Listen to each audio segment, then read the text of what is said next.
மக்கள் பிரச்சினைகளை ஆளுநர் மாளிகையில் தெரிவிக்கலாம் என ஆளுநர் அர்லேக்கர் அழைப்பு. வாக்களித்த மக்களால் பிரச்சினைகளை உணர முடியும், அதற்கான தீர்வுகளை சொல்லவும் முடியும் என்றும் கருத்து.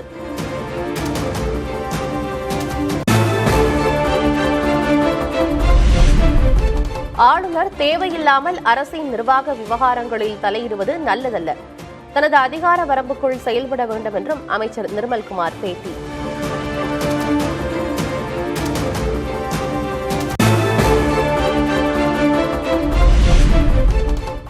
அதிமுக முன்னாள் எம்எல்ஏக்கள் பலர் தாவேகாவில் ஐக்கியம். திமுக நிர்வாகியான VP கலைராஜனும் தாவேகா பொதுச் செயலர் ஆனந்த் முன்னிலையில் இணைந்தார்.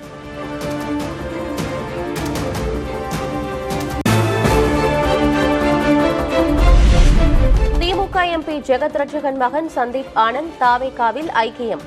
முதல்வர் விஜய் முன்னிலையில் தாவேகாவில் இணைந்தார்.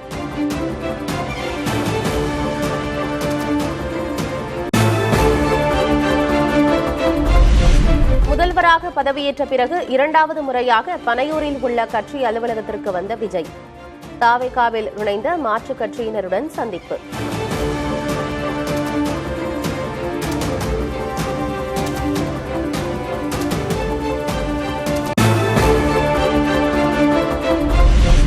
முதல்வர் விஜய் தங்களிடம் அன்போடு நலம் விசாரித்ததாக C. விஜயபாஸ்கர் பேட்டி. இனிவரும் தேர்தல்களில் தாவேகாவை வெல்லும் என்றும் உறுதி.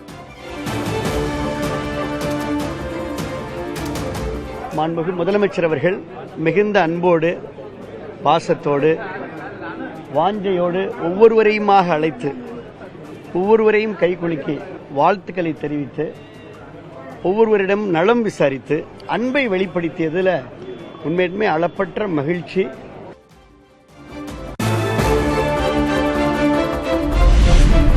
முன்னாள் அமைச்சர் C. விஜயபாஸ்கர் மீதான குட்கா வழக்கை 12 வாரங்களுக்குள் விசாரித்து முடிக்க வேண்டும். MP MLAக்கள் மீதான வழக்குகளை விசாரிக்கும் சிறப்பு நீதிமன்றத்திற்கு சென்னை உயர்நீதிமன்றம் உத்தரவு.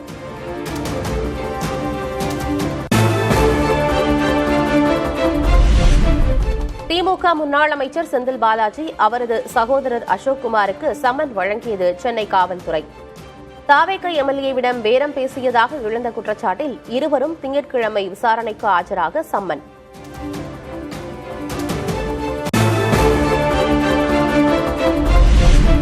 குதிரை பேர புகார் தொடர்பான வழக்கில் செந்தில் பாலாஜி மற்றும் அவரது சகோதரருக்கு லுக் அவுட் நோட்டீஸ். இருவரும் தலைமறைவாக இருப்பதாக கூறி காவல்துறை நடவடிக்கை.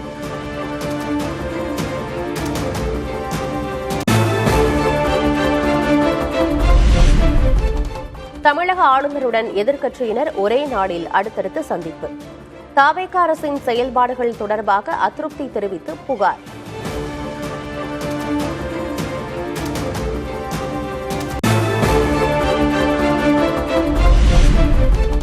அமைச்சரவை கூட்டத்தில் ஜான் ஆரோக்கியசாமி, விஷ்ணு ரெட்டி பங்கேற்பதாக ஆளுநரிடம் திமுக புகார்.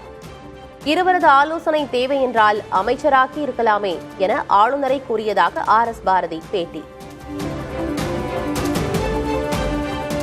ஜான் ஆரோக்கியசாமி, விஷ்ணு ரெட்டி ஆகிய 2 பேர் அமைச்சரவை கூட்டத்தில் மற்றதில் கலந்து கொள்வதற்கு என்ன அதிகாரம் இருக்கிறது என்று நாங்கள் கேட்டபோது, அப்படி அவர்கள் அவசியமாக அந்த கூட்டணியில் கலந்து கொள்ளணும்னா அவங்க 2 பேரும் அமைச்சராக்கி இருக்க வேண்டியதானே முதலமைச்சர் என்று அவராகவே சொன்னார்.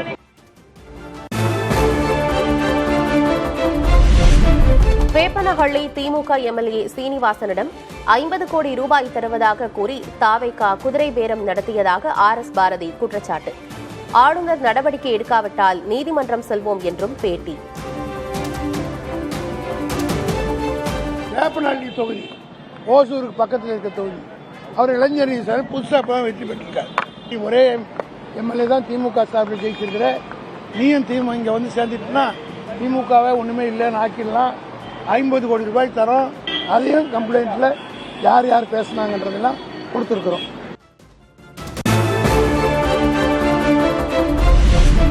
முதல்வர் விஜயே நேரில் சென்று வாக்குறுதி கொடுத்ததால்தான் கொறடா உத்தரவை மீறி அதிமுக உறுப்பினர்கள் வாக்களித்ததாக இன்பதுரை குற்றச்சாட்டு.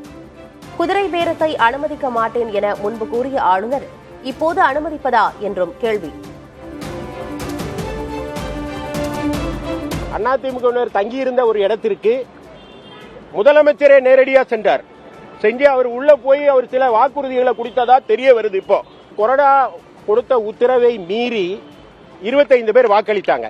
அம்பிகை வாக்கெடுப்புக்கு முன்னால குதிரை பேரம் நடத்த விட மாட்டேன்னு சொன்ன கவர்னர் இப்ப ஏன் அமைதியா இருக்காருன்னு கவர்னரை கேட்க தான் இங்க வந்தோம்.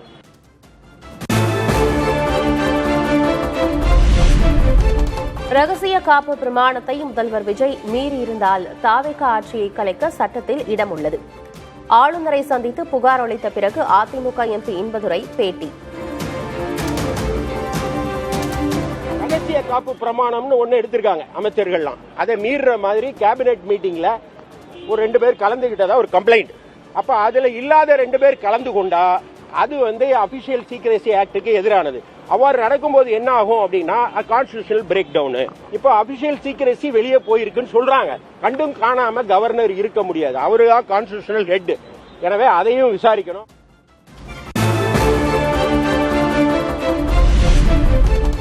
உயர்கல்வித்துறை அமைச்சர் விஸ்வநாதன் மீது ஆளுநரிடம் நயினார் நாகேந்திரன் நேரில் புகார். அமைச்சர் விஸ்வநாதன் மீது போக்சோ உள்ளிட்ட சட்டங்களில் நடவடிக்கை எடுக்க பாஜக வலியுறுத்தல். உயர்கல்வித்துறை அமைச்சர் விஸ்வநாதன் அவர்கள் குழந்தைகளுடன் நடந்து கொண்ட விதத்தை பற்றியும் இது குறித்து நடவடிக்கை எடுக்க வேண்டும் என்று ஆளுநர்களுடன் நாங்கள் மனு கொடுத்திருக்கிறோம். தமிழக ஆளுநருடன் டெல்லியில் தமிழக சிறப்பு பிரதிநிதி வெங்கட நாராயணா சந்திப்பு. மரியாதை நிமித்தமான சந்திப்பு என தகவல்.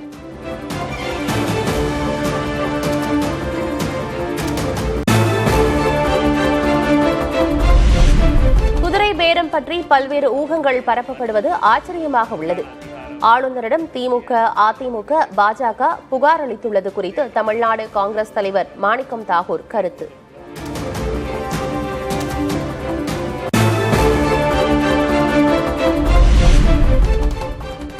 இருவார பயணமாக லண்டன் புறப்பட்டு சென்றார் திமுக தலைவர் மு க ஸ்டாலின். பேரன் இன்பநிதியின் பட்டமளிப்பு விழாவில் குடும்பத்துடன் பங்கேற்பதற்காக பயணம்.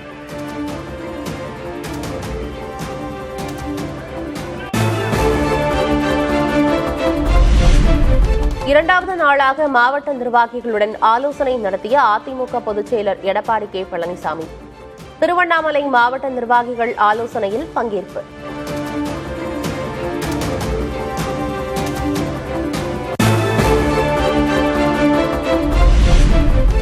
சென்னை கடற்கரை செங்கல்பட்டு வழித்தடத்தில் புறநகர் ரயில் சேவையில் இன்று அதிரடி மாற்றம்.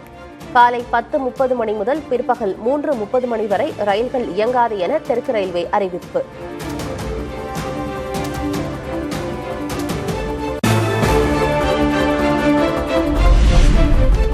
திருச்சி அருகே காதல் கணவர் கண்முன்னே மனைவியை காரில் கடத்திய பெண்ணின் குடும்பத்தினர்.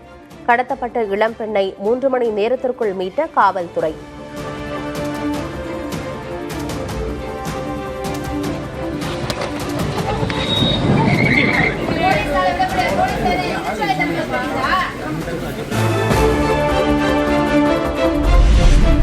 குஜராத்தில் தீவிரமடைந்துள்ள பருவமழையால் வெள்ளத்தில் மிதக்கும் நகரங்கள். ஜுனாகத்தில் குடியிருப்பு பகுதியை சூழ்ந்த தண்ணீரில் நீச்சல் அடித்தும் படகுகளை ஓட்டியும் விளையாடும் சிறுவர்கள்.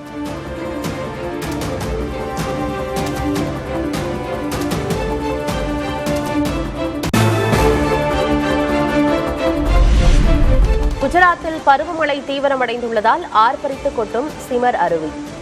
அடர்ந்த காட்டு பகுதியின் நடுவே மலை உச்சியிலிருந்து தண்ணீர் விழும் கண்கொள்ளா காட்சி.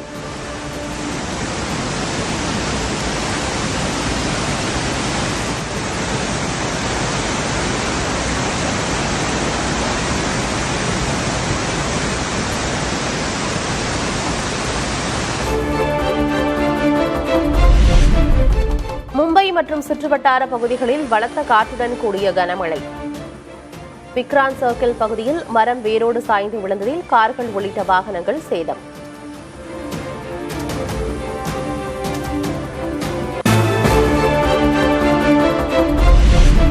மகாராஷ்டிரா மாநிலத்தில் பெய்து வரும் கனமழையால் இயல்பு வாழ்க்கை பாதிப்பு. மும்பை, தானே உள்ளிட்ட பகுதிகளுக்கு வரும் 6ஆம் தேதி வரை அதி கனமழை எச்சரிக்கை.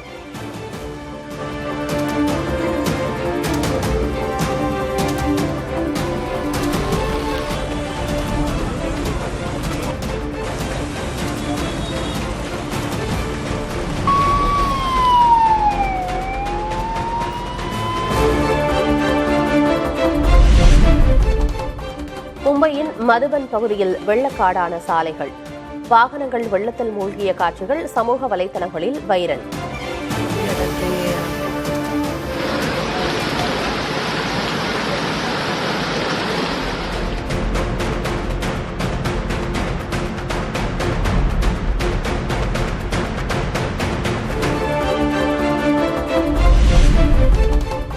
மத்திய பிரதேச மாநிலத்தில் கொட்டி தீர்த்த கனமழையால் சாலைகளில் குளம் போல தேங்கிய மழைநீர், தொடர் மழையால் ஆறுகளில் வெள்ளம்.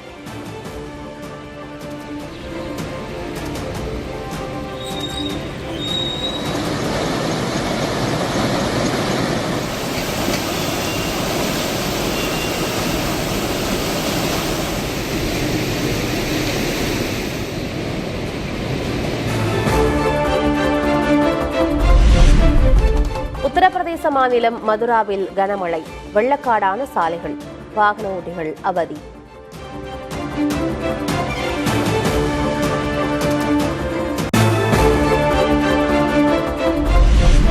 சத்தீஸ்கர் தலைநகர் ராய்ப்பூரில் கொட்டி தீர்த்த கனமழை, சாலைகள் மற்றும் தாழ்வான பகுதிகளில் தேங்கிய தண்ணீரால் மக்களின் இயல்பு வாழ்க்கை பாதிப்பு.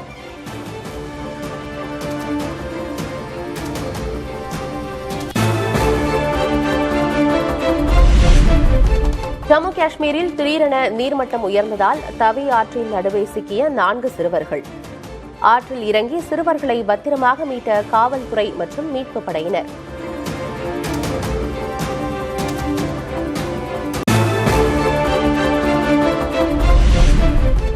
இமாச்சல பிரதேசத்திற்கும் கனமழை எச்சரிக்கை விடுப்பு.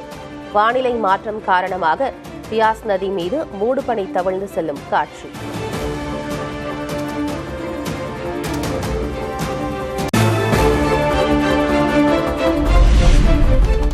நாடாளுமன்ற மழைக்கால கூட்டத்தொடர் வரும் 20ஆம் தேதி தொடங்கும் என மத்திய அரசு அதிகாரப்பூர்வ அறிவிப்பு.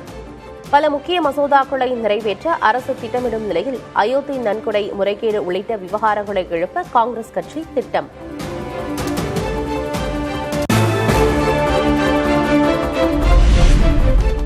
சுயசார்பு இருந்தால்தான் ஒரு தனிமனிதன் அல்லது ஒரு நாட்டின் சுயமரியாதை காக்கப்படும்.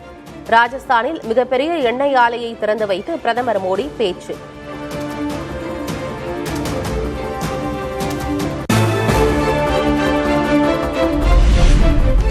மேற்குவங்க முன்னாள் முதல்வர் மம்தா பானர்ஜிக்கு மேலும் ஒரு பின்னடைவு. திரிணாமுல் காங்கிரஸ் மாநில தலைவர் பதவியிலிருந்து சந்திரிமா பட்டாச்சாரியா ராஜினாமா.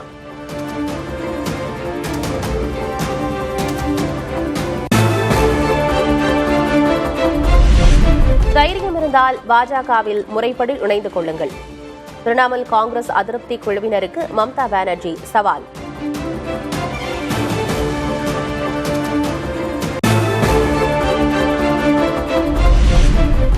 அமெரிக்காவில் இருந்து தாயகம் திரும்பும் இந்திய தொழில்நுட்ப வல்லுநர்கள் எண்ணிக்கை அதிகரிப்பு. போட்டி அதிகரிப்பதால் இந்திய ஐடி துறைக்கு புதிய சவால்.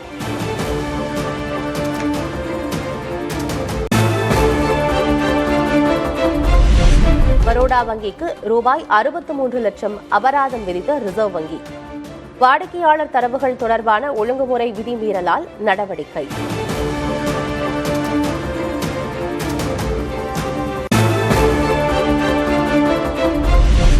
ரஷ்யாவில் கடுமையான எரிபொருள் தட்டுப்பாடு. எரிபொருள் விற்பனை நிலையங்களில் பல கிலோமீட்டர் தூரத்திற்கு காத்திருக்கும் வாகனங்கள்.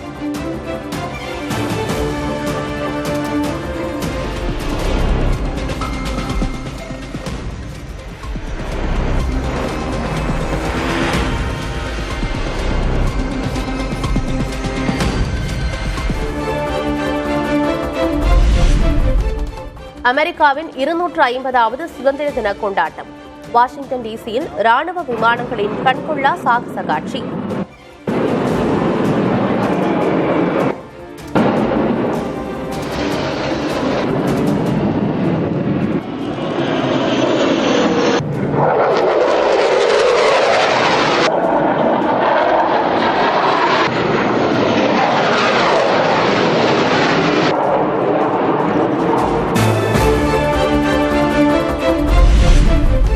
உலகம் முழுவதும் அமெரிக்காவின் 250வது சுதந்திர தின கொண்டாட்டங்கள். ஈஃபில் டவர் முதல் டோக்கியோ ட்ரோன் ஷோ வரை களை கட்டிய கொண்டாட்டங்கள்.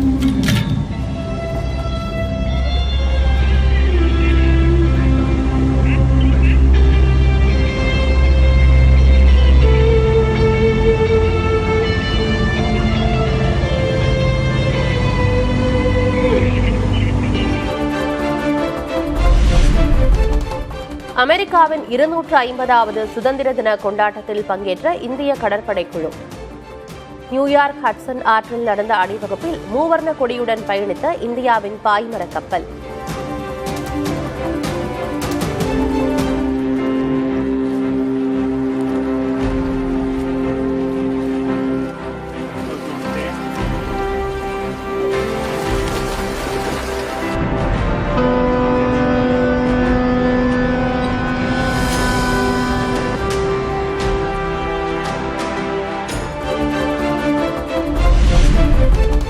இரண்டாம் உலகப் போர் மற்றும் இரட்டை கோபுர தாக்குதலை விட கம்யூனிசம் ஆபத்தானது. அமெரிக்க அதிபர் டொனால்டு டிரம்ப் சர்ச்சை கருத்து.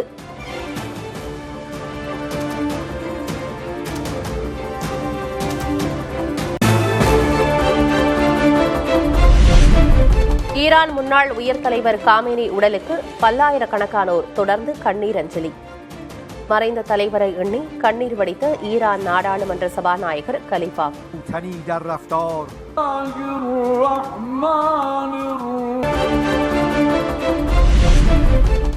உலகக்கோப்பை கால்பந்து தொடரின் காலிறுதி சுற்றுக்குள் முதல் அணியாக நுழைந்தது மொராக்கோ. கனடா அணிக்கு எதிரான போட்டியில் 3-0 என்ற கோல் கணக்கில் அசத்தல் வெற்றி.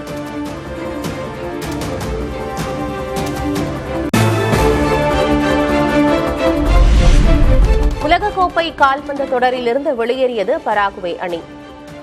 எம்பாப்பேவின் அதிரடி கோலால் காலிறுதிக்குள் நுழைந்தது பிரான்ஸ் அணி.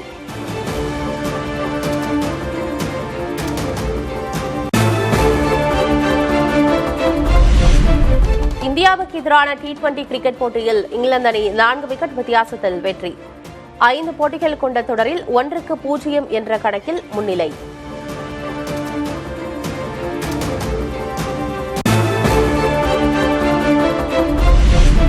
சர்வதேச கிரிக்கெட்டில் இந்திய அணிக்காக அறிமுகமான இளம் வீரர் என்ற சாதனையை படைத்தார் 15 வயதான வைபவ் சூரியவன்ஷி. இங்கிலாந்துக்கு எதிரான T20 போட்டியில் இடம்பெற்றதன் மூலம் சச்சின் டெண்டுல்கரின் சாதனையை முறியடித்தார்.